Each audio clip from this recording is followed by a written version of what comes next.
Meet Dave, the Prime Minister. Clueless? Absolutely. He's more at home with his rubber ducky than running the country. Then there's Pat the cat, a furry Machiavelli with a penchant for chaos and belly rubs. More treats, more belly rubs, and then the world. Lisa, the daughter, is a whirlwind of energy. She loves karaoke, hates quiet, and her voice could shatter glass and eardrums. Last, but definitely least, is Jim, the son. His hobbies include napping, snacking, and perfecting the art of minimal movement. And meet Mary, Dave's wife. Clever and witty, she's the voice of reason in the household. Often cleaning up the messes caused by Dave and Pat's antics, Mary has a knack for solving problems in creative ways. This is the Westerners. A family as dysfunctional as a broken umbrella in a hurricane, living it up or down at the most famous address in Britain. And Dave, unknowingly helping Pat in his mischievous schemes. Buckle up, it's gonna be a bumpy ride. The aroma of burnt toast filled the air.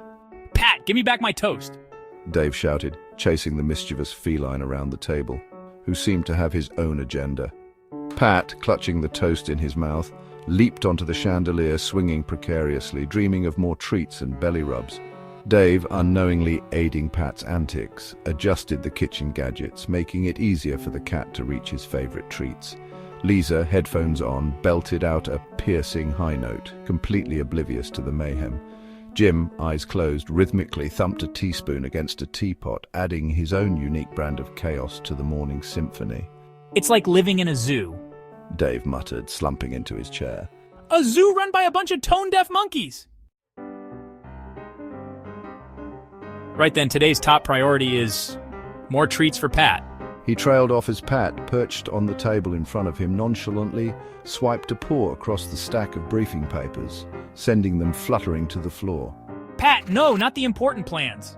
Dave wailed, scrambling to retrieve the scattered documents while Pat eyed the treat jar with a mischievous glint.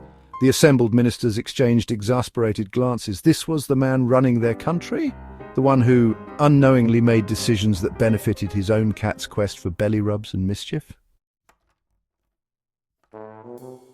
No, we can't possibly declare war on Luxembourg. Dave cried into the phone. They have adorable postage stamps? He shot a desperate look at Pat, who was perched on a pile of cushions, dictating into a toy microphone. More treats for all, and free belly rubs on Tuesdays, and I shall be the supreme ruler. Dave sighed, oblivious to Pat's grand schemes. It was going to be a long day. A blood-curdling shriek echoed through the halls of number 10. My heart will go on in. Lisa belted into a microphone connected to a pair of enormous speakers. The sound was deafening.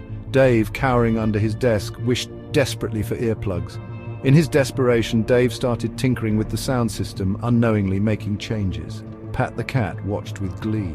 "Why me?" he whimpered. "I just want more treats, belly rubs, and to rule the world." Little did Dave know, his changes were playing right into Pat's mischievous plans. Section 6, Jim's joyful jabs. Just sign it, Dad. It's probably not as important as beating this level. Jim, sprawled out on the Prime Minister's chair, was completely engrossed in his video game. Dave was trying desperately to get his attention, waving a document in front of his son's face. Jim, wake up. I need your input on this trade agreement." But Jim, eyes glued to his game, didn't even flinch. He simply mumbled, Just sign it, Dad. It's probably not as important as beating this level. And don't forget my treats, belly rubs, and plans for world influence. Little did Dave know, his changes were all part of Pat's grand scheme for greater influence. Section 7, The Queen's Quip. The Queen arrived for her weekly meeting with the Prime Minister to find the place in its usual state of disarray, with Pat the cat lounging on the desk. "Good heavens, Prime Minister, one would think a pack of feral badgers had taken up residence," she remarked dryly, surveying the scene with a mixture of amusement and despair, while Pat the cat demanded more treats, belly rubs, and global influence. Little did Dave know, he was unwittingly aiding Pat in his grand schemes. Section 8, Dinner Time Debacle. Dinner at number 10 was always a wild adventure. Tonight, Dave was rocking spaghetti earrings, Lisa was giving a detailed account of her day with her mouth full, and Jim was face down in his mashed potatoes. And then I told her, no way, that's my favorite color. Dave, looking around the table, suddenly realized something was missing. Where's Pat? A low meow emanated from inside the grandfather clock. Oh, for heaven's sake, Dave groaned, shaking his head.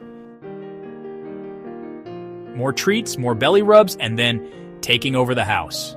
Little did Dave know his adjustments to the dinner table were just what Pat needed to further his plans for taking over the house. Section 9. Pat's perfect pranks. Gap of 3S. Just when the Westerners thought they'd seen it all, Pat the cat decided to up his game. It started innocently enough. Pat perched on the kitchen counter, eyes gleaming with mischief. Dave was making a cup of tea, unaware of the feline shenanigans about to unfold. Suddenly, Pat swiped a paw at the sugar bowl, sending it flying. Sugar rained down like confetti, and Dave's cup overflowed with sweetness. "Oh, Pat," Dave exclaimed, trying to clean up the sticky mess. But Pat was just getting started. Next, Pat targeted Lisa's knitting project. He pounced on the yarn, unraveling it faster than Lisa could knit. Strings of wool crisscrossed the living room, transforming it into a feline funhouse. Lisa, half laughing, half exasperated, chased Pat around, trying to salvage her work. Not one to be left out, Jim found himself the victim of Pat's next prank. As Jim sat down to watch his favorite show, Pat stealthily swiped the remote, changing the channel to a nature documentary featuring what else? Cats. Jim chuckled, shaking his head. Well played, Pat, well played. But the piece de resistance came when Pat discovered the joys of bubble wrap. As Dave tried to relax with a book, Pat pounced on a sheet of bubble wrap, creating a symphony of pops. Dave sighed, giving in to the chaos. After all, life with Pat the cat was anything but boring. Gap 2S. From sugar spills to yarn tangles and remote control hijinks, Pat's antics kept the Westerners on their toes. And while they might grumble in the moment, deep down they wouldn't have it any other way. After all, who could resist the charm of a cat with a knack for pranks? Section 9. Sleepless in None 10. Dave lay in bed, eyes squeezed shut, desperately trying to block out the cacophony around him. Pat the cat was on a mission to knock over every object in the bedroom, demanding more treats and belly rubs.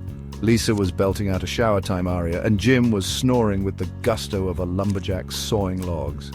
Meanwhile, Pat was plotting mischievously from his perch on the dresser.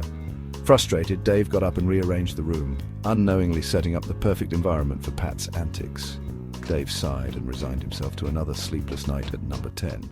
Life with the Westerners was never dull.